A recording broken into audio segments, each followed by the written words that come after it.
uma verdade inexorável, né? Uma verdade que não tem como refutar, que nós envelhecemos e isso é facilmente observado ao longo da nossa própria vida. Eu me lembro, aqui fazendo as minhas confissões, né? Confissões de Neemias, eu me lembro de um dia ir numa festa, se não me engano, uma festa de São João. E daí tinha lá uma rapadura, tinha um negócio lá muito louco lá que eu fui comer, e eu me lembro que eu quebrei o dente, eu quebrei um pedaço do dente. E depois eu fui, obviamente eu fui no dentista e tal, arrumei, mas quando o meu dente quebrou, e assim, não era uma coisa tão dura, tá? Era uma coisa, sei lá, era uma rapadura, não me lembro exatamente, mas a primeira coisa que me ficou clara ali naquele momento, assim, cara, olha só como, cara, meus dentes estão enfraquecendo. Isso jamais aconteceria comigo, sei lá, na minha adolescência. De fato, nunca aconteceu, porque eu me lembro de literalmente quase comer pedra na adolescência, estou brincando, mas eu podia comer o que eu quisesse e isso não teria acontecido. E daí, ao longo da nossa história, são várias as evidências que vão mostrando isso. A gente vai nos lesionando com muito mais facilidade.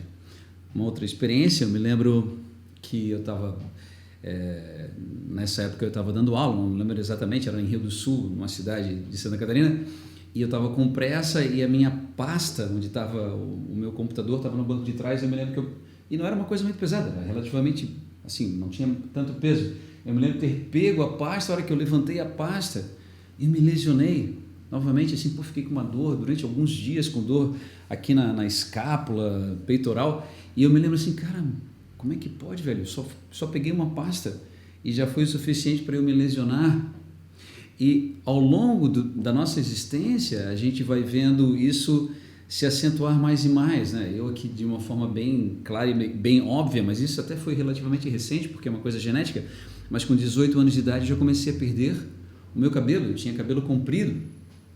Então, apesar de que essa é uma característica que evidencia a velhice, no meu caso, teve um aspecto bem genético, porque eu não, naquela idade, 18 anos que eu comecei a perder o cabelo, eu não tinha ainda percebido essa perda de vigor que a idade, ao longo, né, do processo de envelhecimento, a gente vai observando, a gente vai se lesionando mais, o dente vai quebrando com maior facilidade.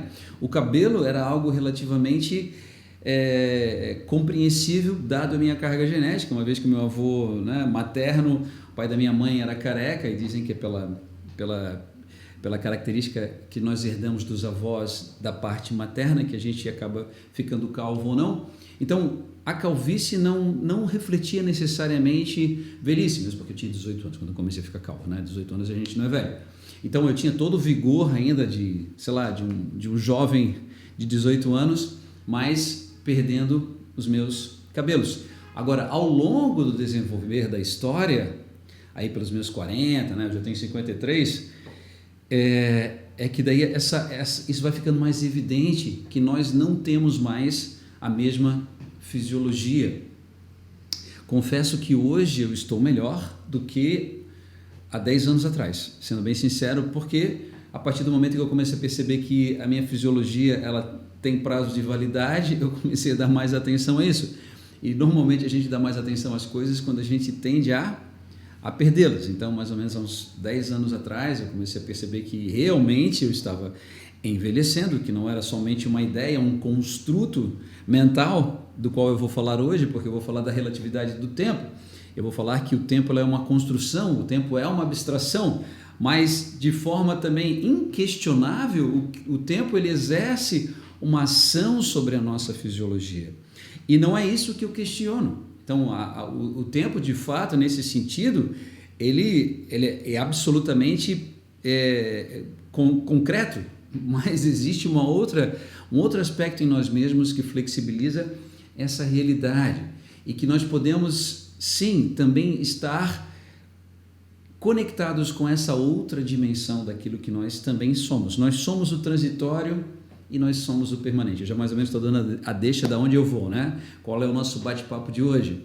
Então, existe algo em nós que é da ordem do transitório, que é a nossa própria fisiologia, que a gente observa, que são os nossos pensamentos. A gente acorda de manhã, de repente a gente está bem humorado, daqui a pouco acontece alguma coisa, a gente sai, recebe uma notícia o tempo muda internamente, né? Subjetivamente, os nossos pensamentos mudam, a gente começa a, de repente, nós estávamos felizes, daqui a pouco estamos tristes. Então, nós observamos o tempo todo na nossa realidade esse aspecto daquilo que constantemente muda.